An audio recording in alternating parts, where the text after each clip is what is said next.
Hi, beautiful souls. This is Suchi, and today we're entering one of the most misunderstood parts of the human experience, ego.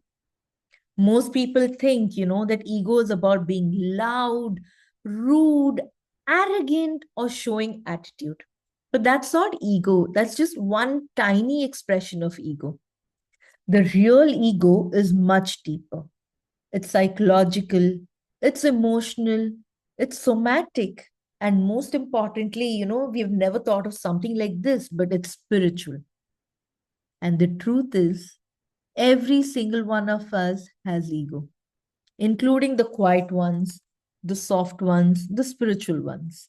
So today, we're going to uncover what ego actually is, the different forms ego takes, how ego hides behind feminine energy, how ego destroys or protects relationships, how ego pretends to be intuition, and finally, how ego dissolves and what actually dies when it does.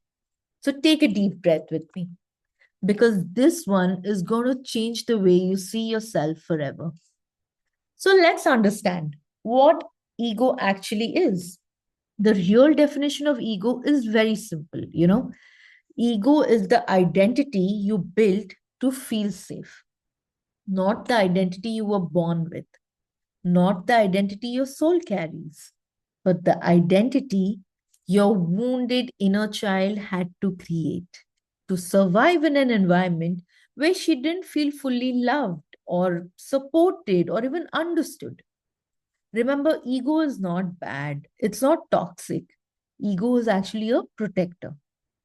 Ego is a little child inside you, that's saying, I must do everything I can so that I don't get hurt again. So you can call ego as the mask, the shield, the armor, the, let's say, defense system, the survival personality, and, the saddest part of it, the trauma identity. It's not who you truly are, it's who you became to stay safe. So let's understand the biggest misconception. Ego is loudness. That's what everybody thinks, right? Everybody thinks an egoistic person looks like, it's always loud, arrogant, aggressive, maybe rude, always dominating, very bossy. But remember, this is just an expressive ego, one type of ego. There's another type that is rarely talked about, but far more common, the quiet ego. See, quiet ego is very subtle. It hides behind silence, maturity, spirituality, even gentleness.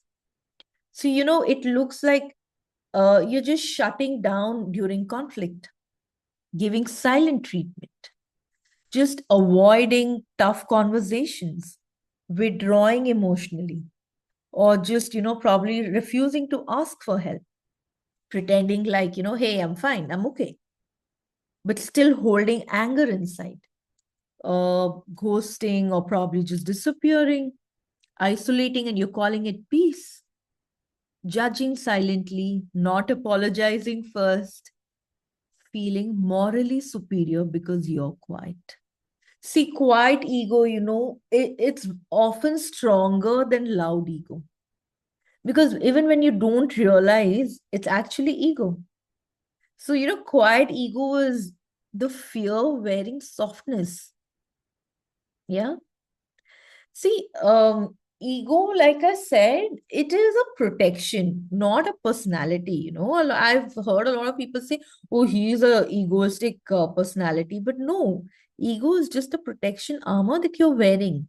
It's basically a collection of identities that are created during, your moments of pain. The child in you, the little child in you who just had to learn, or probably just learned that I will not be loved unless I behave in a certain way, or the fact that I must be perfect.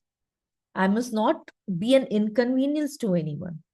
Or maybe the child just thought, no one will support me. I have to do everything on my own. I have to do everything alone. I must stay strong. I must not need anyone. These beliefs, they become your ego identities.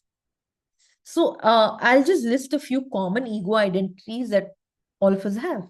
The strong woman, the quiet good girl, the overgiver, the hyper independent one, the I don't need anyone kind of woman, like I'm good on my own. I don't need anybody. The people pleaser, the emotionally closed off one, the fixer, the healer, the achiever, the I'm always fine woman. These identities, you know, they got you through your childhood. But as an adult, they block your softness, love, intimacy, receiving, and the true feminine energy. Let's just talk about the feminine ego, something that nobody talks about. See, men have a masculine ego, which is loud, direct, very dominant. But women also carry a feminine ego, which is hidden, very subtle, and emotional. The feminine ego looks like, I'm fine. I don't need help. I can manage on my own. I can't depend on anyone. I don't want to be a burden. I don't want to show weakness. I don't trust easily. People always leave me. You know, this ego feels so noble, right? It feels spiritual. Oh my God, she's like on her own and awakened and all of that. It feels so strong. People look up to you. Oh my God, what a strong woman. But you know what? It's actually the scared inner child inside screaming out loud and saying, please don't hurt me again. Please don't hurt me. Please don't trouble me. Feminine ego protects, but also remember, it imprisons you. So let's talk about something that comes up between couples. They're having a fight and they're like, hey, you have ego. So, ego in relationships, see, here the ego becomes visible because relationships, especially deep soul connections, they pull your ego out from its hiding place, like in twin flames, right? Okay.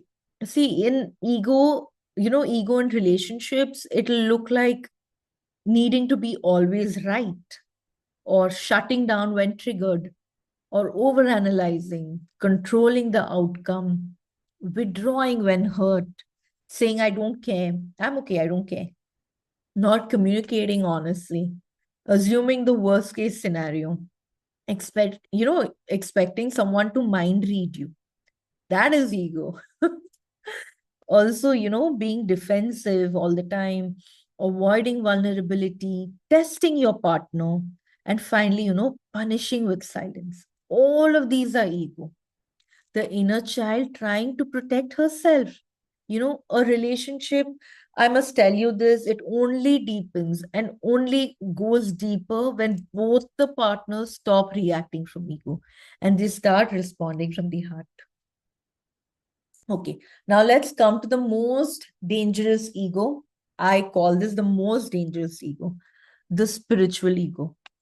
Goodness, this is the ego that hides behind the healing language. It says, I'm protecting my energy, I'm keeping my standards high, I don't chase, I'm focusing on myself, I cut off low vibration people. But dude, what? Deep down, it may actually be fear, pride, avoidance, or even emotional shutdown. Spiritual ego often uses, divine words to escape the human emotions.